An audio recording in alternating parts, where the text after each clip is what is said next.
everybody, welcome back. This is Steve from Kawi Performance. Today we're going to show you how to remove a jet pump from a Kawasaki watercraft. This will apply to the 12Fs, the 15Fs, the LX, the 250, 260, 300, 310 SXR, and the new STX 160. So we have a set of tools here that we're going to use for this job.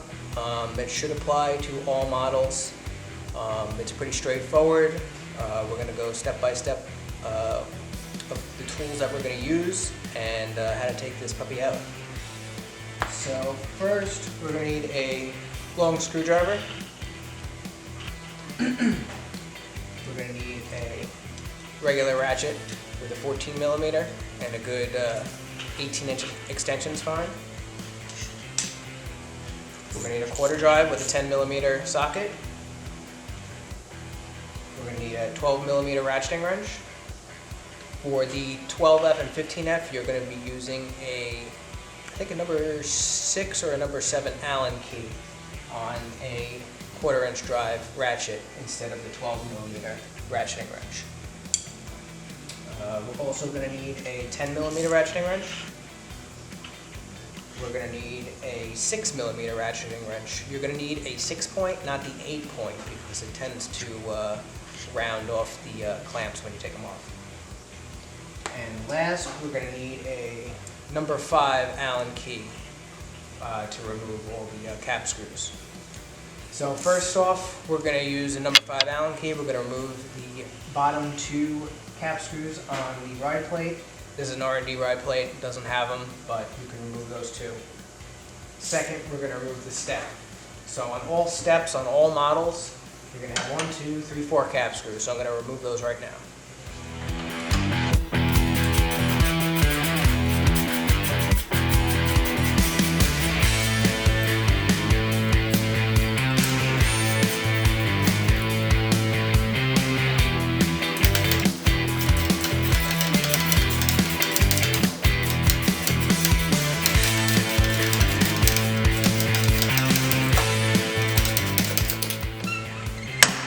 Side is off, try to move to the left side, same deal.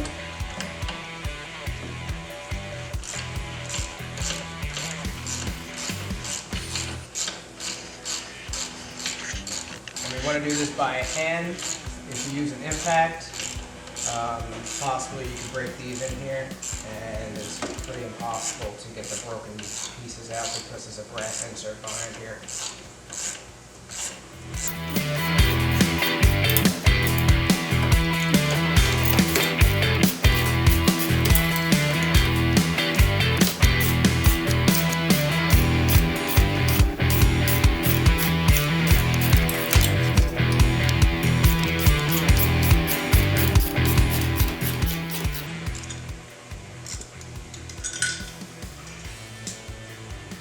Now we're going to take off the bucket. We have 2 12mm hex bolts here on either side, stainless steel. You're going to want to use your 12mm hex ratcheting wrench to get these off. So let's get this one off first.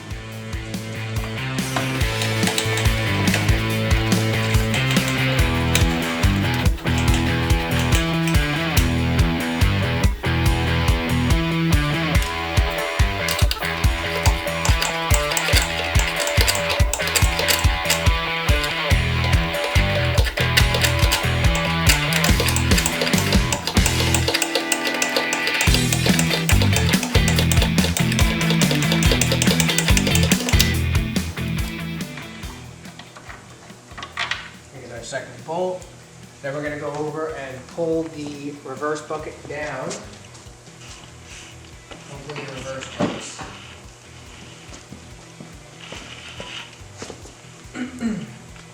What we're going to do is we're going to use our screwdriver here, and there's a quick connect back here. You guys really can't see it, but you're just going to pop it on, and these buckets can pull right off just like that. Okay. Next, we're going to have to remove your bolt for your steering and your bolt for your trim. Those are going to be both 10mm. The first one here for the steering is going to be usually it's easiest to remove with a 10mm ratcheting wrench. With the one in the back, you can use either or the ratcheting wrench on the side. So let's take those two off right now.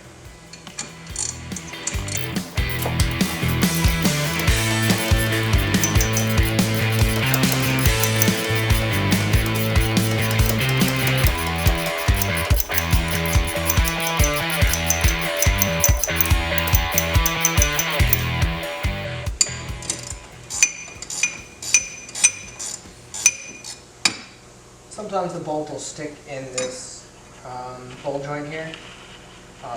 Just leave it in there. It shouldn't get away. So now our steering is off and loose. Now we're going to take off the trim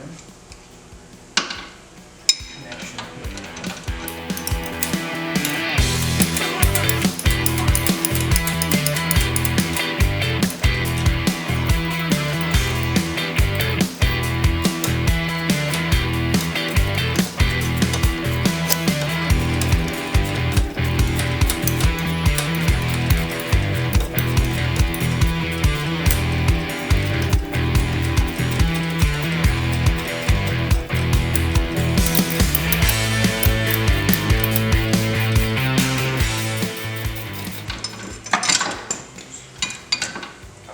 That is off. Now we have 3 clamps. That's where our 6mm 6-point ratchet wrench is going to come in. Depending on if anyone's been in here before, will depend on the position of the clamps. Just remember when you put them back in, you want them to be in a easily accessible position so that you can get them off next time. A lot of people remove the Y plate. This is not necessary. So I don't know if you guys can see in the back here, we have 1 clamp here, 1 clamp here, and 1 clamp back here. And just make sure you're loosening. They're very fragile, you can definitely break them pretty easily. So we're going to do this one first.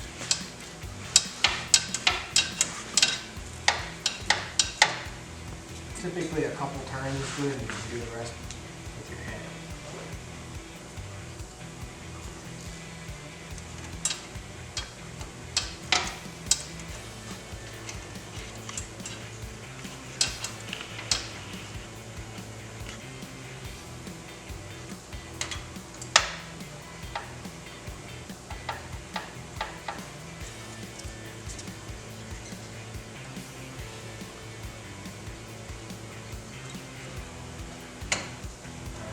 Break it free and push it up in the back. You guys can see this here. Clamps up in the back out of the way. So break this clamp. Definitely whoever worked on this one did not do a good job with this clamp on.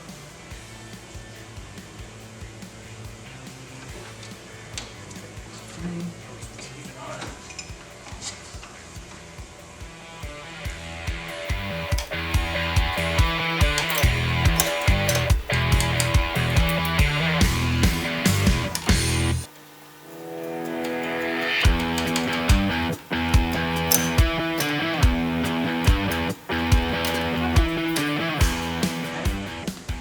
Now we're going to grab our extension with our 14, and we're going to remove all 4 of the pump mount bolts. So you got 1, 2, 3, and 4 down here. I don't know if you guys can see this. So we're going to do our bottom ones first.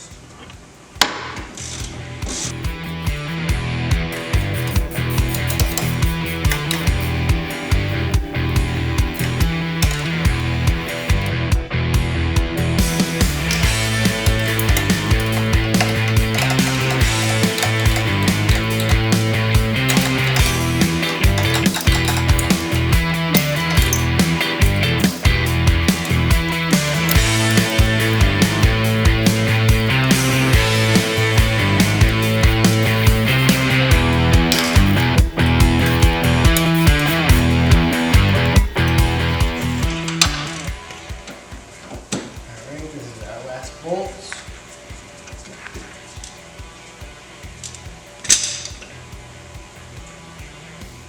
Not all pumps are going to be this nice looking. A lot of the solar machines are going to be a little messier.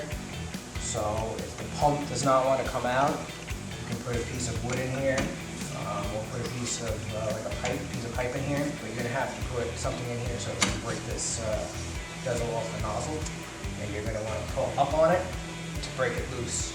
Just make sure you have all the bolts out. So this one we're gonna pull up. There we go. Grab our screwdriver again. Hoses out of the way.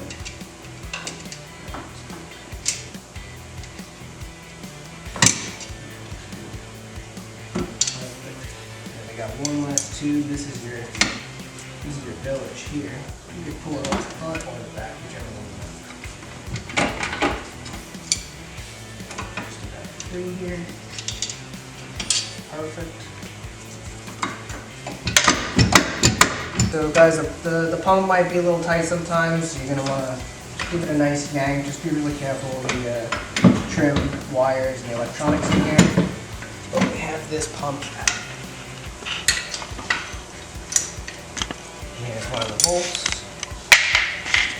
So when you're in here, you want to take a real good look to make sure everything looks okay. This is a freshwater machine, so everything looks pretty decent in here. We're going to have to fix this hose here because it was barely sitting on the barb. Check the splines on the drive shaft, make sure they're not rounded off, make sure they're not rusty, like super rusty. This drive shaft, I don't know if you really can see from that angle, it's got a little surface rust on it, but it is perfectly fine. You can wire brush it, and we just put some spline grease on there. Anyways, everything else looks good in here. Check the cables, make sure everything looks freely. This reverse cable looks like it needs replacement. It's got a lot of water and rust inside. Other than that, you want to take a look at your pump and see what kind of condition that's in. Either rebuild, replace, and that's it.